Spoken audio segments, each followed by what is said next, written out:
Hello again, Thai class. Hope you're doing well. This is chapter 3 of the Nowhere Emporium, and it is entitled Ambushed.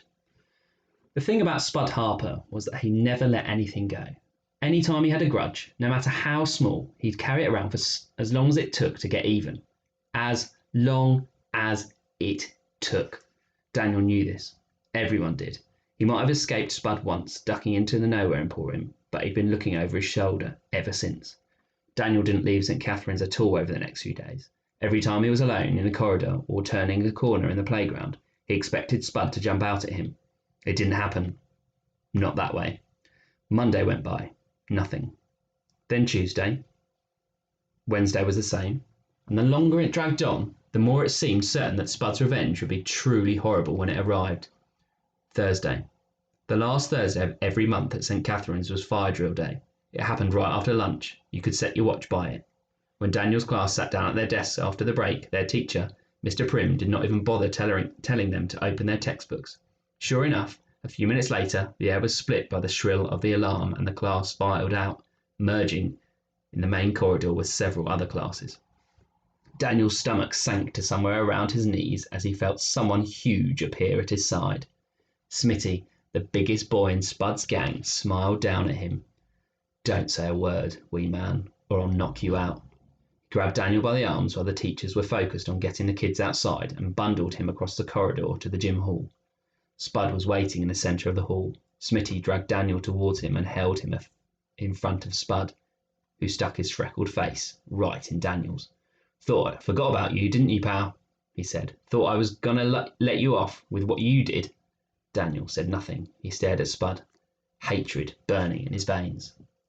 "Here's what's going to happen," said Spud. "You're going to steal back all the stuff it took me so long to get from the other kids. And if you don't, I'm going to smack you one for every single thing you cost me." "That's a lot of punches, Daniel." Daniel stared around the gym hall. The door back to the corridor was blocked by another of Spud's gang playing lookout. No escape that way, but the back door, the one behind the stage. Daniel brought his foot down as hard as he could on top of Smitty's. He heard the big guy howl in pain, felt the grip of his huge arms soften. Daniel managed to squirm away, taking off towards the back of the hall. "Hey, get back here!" Daniel ran up the stairs to the stage. He ducked through the curtain, the sound of Spud's trainers on the boards just behind him, down another set of steps and out to a narrow corridor. "Not this time, Danny boy," yelled Spud. "You're getting it." Daniel ploughed on, his feet barely touching the floor as he ran to the end of the corridor and burst through a fire exit to the car park at the back of St. Catherine's.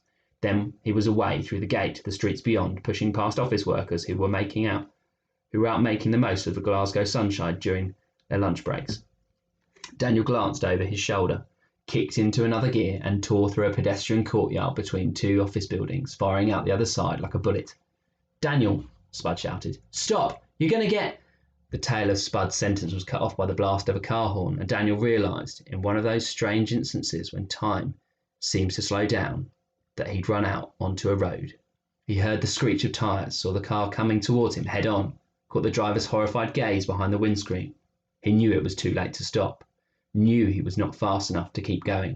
There was no doubt in his mind that he was going to die in the street. A flash of silver in the corner of his eye. Someone pressed the play button on the world. Everything screamed back to life. Before the car could hit him, something else did, knocking him sideways. He landed heavily and stared up through blurred eyes at the cloudless sky. He was aware of someone standing over him, a person in a grey suit. Whoever it was, they were talking to him, but the voice was very far away. The only thing Daniel wanted was to go to sleep. The world around him was lost to blackness.